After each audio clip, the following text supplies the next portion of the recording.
কখনো কখনো ভালোবাসা এমন এক অন্ধকারে ডুবে যায় যেখান থেকে আর ফিরে আসা যায় না। ভোপাল শহরের এক সুন্দর বিয়ের রাত, আনন্দ, আলোকসজ্জা আর হাসির ভেতর লুকিয়েছিল এক মৃত্যু। একটা এমন গুলি যা কেবল এক প্রাণী নিল না, বরং ধ্বংস করে দিল দুটি পরিবার। নমস্কার, আমি আপনাদের হোস্ট সুজাতা, আর আপনারা দেখছেন সুজাতা ক্রাইম ফাইল। আজকের গল্প ডক্টর জয়শ্রী নামদেব হত্যাকাণ্ডে। এক ভালোবাসা যা পরিণত হয়েছিল রক্তাক্ত পাগলামিতে। ডক্টর জয়শ্রী নামদেব ভোপালের একজন শিক্ষিত, মেধাবী ও শান্ত স্বভাবের তরুণী। একটি নাম যা সবসময় মানুষ চিনত একজন স্নেহময় ডাক্তার হিসাবে, কিন্তু পরবর্তীতে সেই নামই উচ্চারণ করা হয় ভয়ের সাথে। তারিখ 8ই মে 2014। স্থান ভোপালের লালঘাটি এলাকার সুন্দরবন ম্যারেজ গার্ডেন। এই দিনই 26 বছর বয়সী শিশু বিশেষজ্ঞ ডক্টর জয়শ্রী নামদেবের বিয়ে হচ্ছিল ডক্টর রোহিত নামদেবের সঙ্গে। আলোর ঝলক, অতিথিদের ভিড়, হাসি, নাচ সব কিছু ছিল পরিপূর্ণ আনন্দে ভরা। এই আনন্দের মাঝে কেউ ভাবতেই পারেনি একটি চোখ এই সব কিছু দেখে কিছু ভয়ঙ্কর পরিকল্পনা করছে। মালাবদল শেষ হয়েছে, ফটো সেশন চলছে, সবাই ব্যস্ত নব দম্পতির হাসি ধরে রাখতে, কিন্তু কয়েক সেকেন্ড পরে সেই হাসি জমে যাবে মৃত্যুর ভয়ে। ঠিক এই সময় হঠাৎই মঞ্চের দিকে ছুটে আসে একজন যুবক, তার হাতে একটি পিস্তল।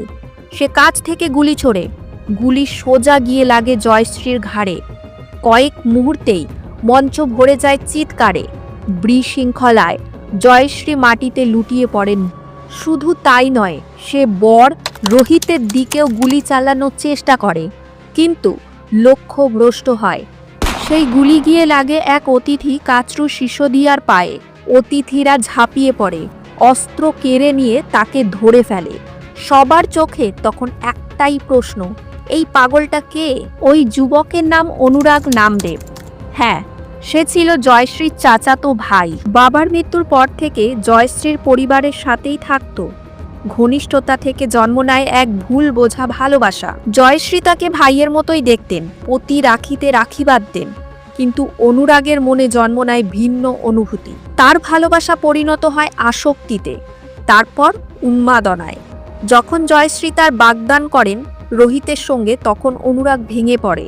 সে হুমকি দেয়, তোমার মেয়েদের যত্ন নিও, ওদের সামনে এখনো অনেক জীবন বাকি। বাগদানের ছবিগুলো যখন সে সোশ্যাল মিডিয়ায় দেখে, তখন তার ঈর্ষা সীমা ছাড়িয়ে যায়। সেই মুহূর্ত থেকেই সে ঠিক করে, যদি জয়শ্রী তার না হয় তবে আর কারো হবে না। পুলিশ দ্রুত অনুরাগকে গ্রেপ্তার করে।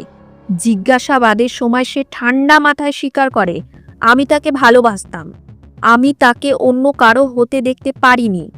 যদি মৃত্যুদণ্ডও পাই আমি রাজি। তদন্তে জানা যায়, ধরা পড়া হামলাকারী অনুরাগ নামদেব রিভলভারটি কিনেছিল এক দালাল কুলদীপের মাধ্যমে। মূল্য ছিল মাত্র 17,000 টাকা।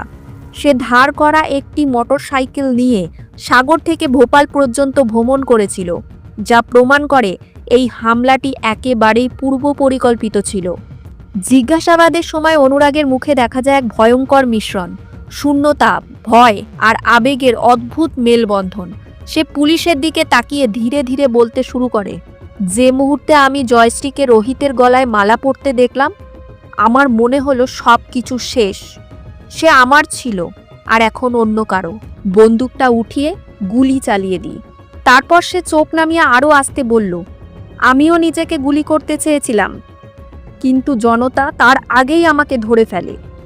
যদি আমার আর 2 সেকেন্ড সময় থাকতো, তাহলে আজ আমি আর বেঁচে থাকতাম না। জয়শ্রী ঠিক আছে তো? এই ঠান্ডা স্বীকারোক্তি যেন প্রমাণ করে অনুরাগের মনে ভালোবাসা নয়, ছিল এক অন্ধকার আবেগ, যেখানে প্রত্যাখ্যান মানে ছিল মৃত্যুর প্রতিশোধ। আহত অতিথি কারুচো সিসোদিয়া পুলিশকে জানায়, প্রথম গুলিটা যখন কনেকে লাগে, আমি তখন মঞ্চেই দাঁড়িয়েছিলাম। আমি দেখছি জয়শ্রী নিচে পড়ে যাচ্ছেন, কিন্তু জনতার ভিড়ে বন্দুকধারীকে তখন চেনা অসম্ভব হয়ে পড়ে। তারপর আরেকটা গুলি এসে লাগে আমার বাম উরুতে।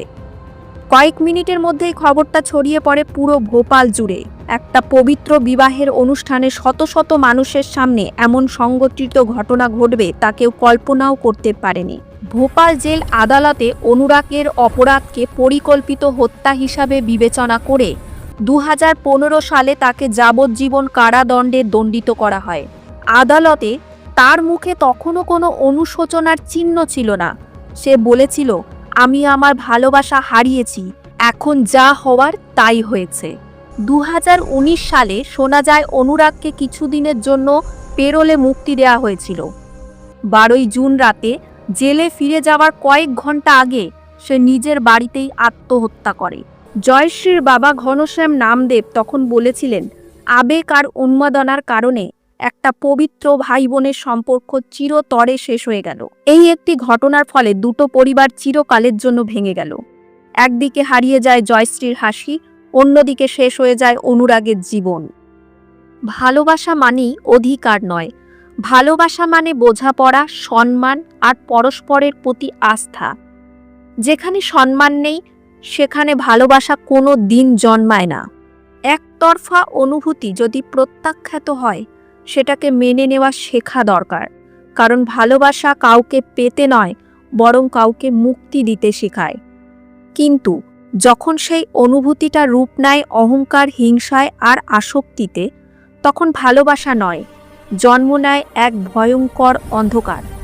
ডক্টর জয়শ্রীর গল্প আমাদের শেখায় যে মানসিক অসুস্থতা আর অযৌক্তিক অধিকার বোধ কেবল ধ্বংস ডেকে আনে।